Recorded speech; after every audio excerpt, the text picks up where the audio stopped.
નમસ્કાર મિત્રો, જય માતાજી, જય શ્રી રામ, જય શિવ શક્તિ। આજના નવા બ્લોગમાં બધા મિત્રોનું હાર્દિક સ્વાગત છે। કેમ છો બધા મિત્રો? મજામાં છો ને? મજામાં જ છે। આપણા બ્લોગ જોઈ બધા મિત્રો મજામાં જ હોય। આજ જવું છે બરવાળા, તો બ્લોગમાં એન્ડ સુધી બની રહીજો। હવે નીકળું બરવાળા।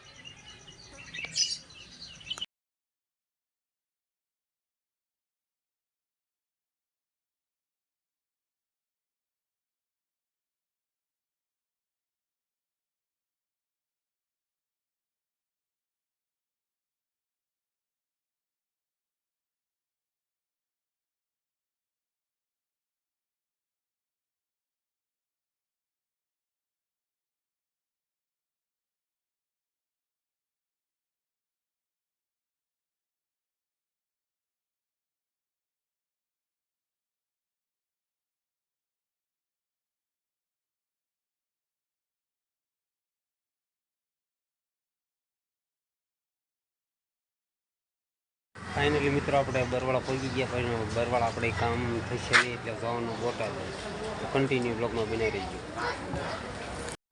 ફાઇનલી મિત્રો હવે પહોંચી ગયા સાળંગપુર। જવા આવવાનું તો ખાલી બરવાળા સુધી આવી ગયા, બોટાદ જવાનું થયું, બરવાળા કામ થયું નહીં એટલે સાળંગપુર દાદાના દર્શન કરતા જઈ પહોંચી ગયા સાળંગપુર। જોકે મહિનામાં 1-2 વખત આવવાનું થાય જ છે અહીંયા સાળંગપુર। તો કષ્ટભંજન દેવ મારા ફુવાન બી પહોંચી ગયા।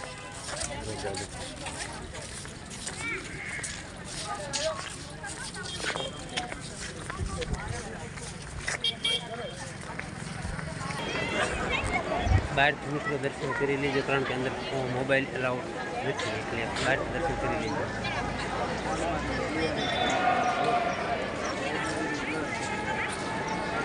કન્ટિન્યુ બ્લોગમાં બનાવી રહી કરી લેજો।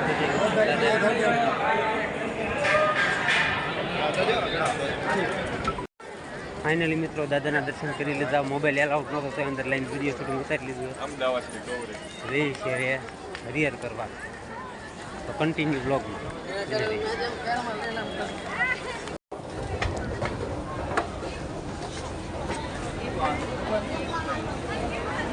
લિફ્ટમાં જઈએ છીએ હરિયર કરવા।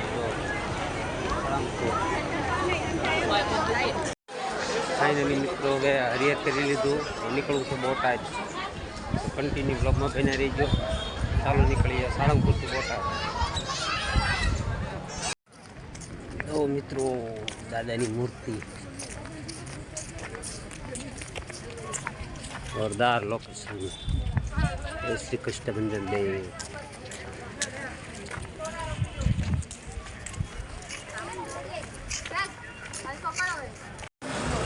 ફાઇનલી પહોંચી ગયા થોડા પીવા, થોડા પીએ છે મારે, થોડા બની રહી છે લીંબુ બોટાદનું બજાર છે।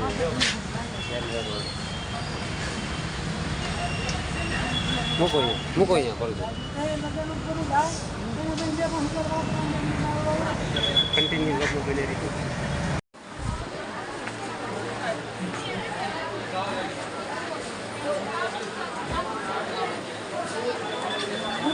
ફાઇનલી મિત્રો હવે બોટાદમાં હવે કામ આપણું પૂરું થઈ ગયું। 3 મેગી પૂરું કરાવવાના હતા એટલે બોટાદ ઘાટમાં સાળંગપુર દાદાના દર્શન કર્યા।